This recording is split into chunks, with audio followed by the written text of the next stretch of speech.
Hi, I'm Craig with ApplianceVideo.com. Today, we will be taking a look at the main control on this KitchenAid French door refrigerator.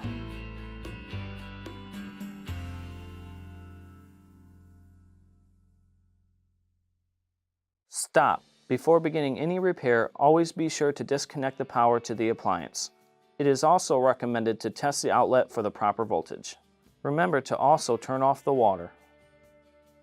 There are various reasons why you could be replacing a main control, such as the unit is not cooling, it may not be powering up, or maybe it's not sending voltage to one of the components.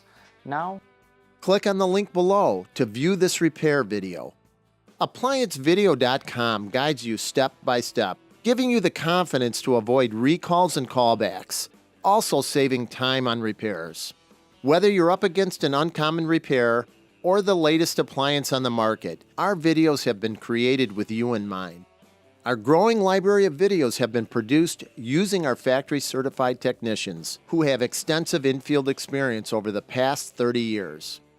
ApplianceVideo.com provides high-quality repair videos that anyone can follow, regardless of their skill level. We are here to help.